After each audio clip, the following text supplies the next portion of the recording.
I intentionally broke the work computer so my boss would get a better one. Long story short, I work in a shop where a computer is required, basically an internet cafe, and my boss, being the cheap guy he is, forces me to work with a shitty 2008 Samsung laptop with the shittiest specs, so slow, and makes my interactions with customers awkward and my job painfully harder than it should be. I've been asking him to get a proper computer for months, arguing that it would benefit him more than me, and it would. His argument is always, this little guy got me to where I am now, he's our good omen. Despite being perfectly capable of buying a PC with decent hardware with his bloody pocket change. Today I had enough, so I just poured water on it, wiped it out and let it dry. To my surprise it would still turn on, but the keyboard is fucked. So, now he's forced to get a better PC.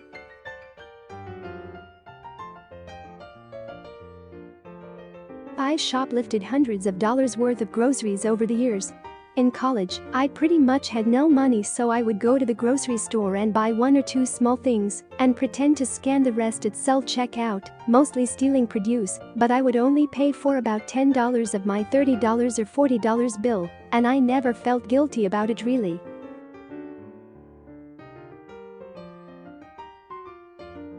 I cyberbullied my classmate in 5th grade just for revenge.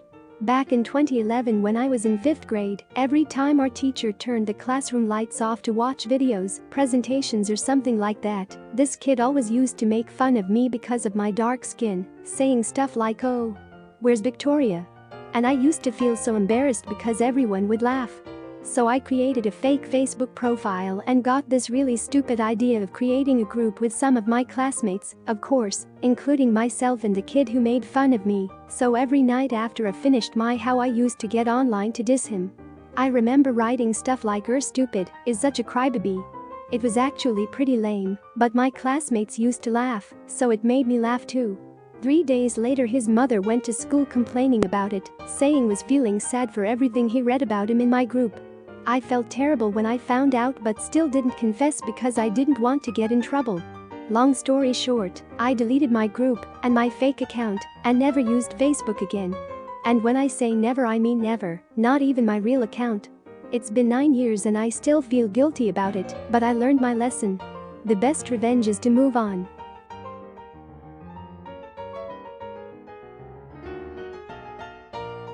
When I was in high school, I would walk around during lunch period and steal money from kids' backpacks.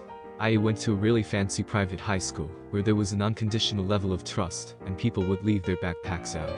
It started first where my friend and I would pick up fancy graphing calculators we found lying around and sell them on Craigslist. When I couldn't find any more loose ones, I started going into people's backpacks and stealing them to resell. I couldn't help noticing wallets too, and would take any loose cash, trying not to look at whose backpack it belonged to. I once stole $100 from a random freshman's backpack. It also transitioned as far into stealing makeup, simply because I knew I could have it and wanted to try new things. I never told my friend or anyone about this. As far as he knew, I only indulged in the calculators laying around. The funny thing is, I never got caught. They made an announcement in front of my school that someone had stolen something from a girl's backpack and that they had installed cameras at the school. The craziest thing is that I never got caught, but another girl in the year below me had apparently been on the same wave and took the blame for it. It's been 10 years and sometimes I still think that someone must have known. I almost wonder if someone did see me on the cameras, but maybe felt bad for me, and so they let me get away with it. I'd never do something like that now. But what do you guys think? Even though it's been 10 years, they say that parts of you are never truly left behind. Sometimes I wonder why I feel like I'm different from everyone else, or that I'm not a good person. What do you guys think? If you met someone who had done this in high school, would you judge them?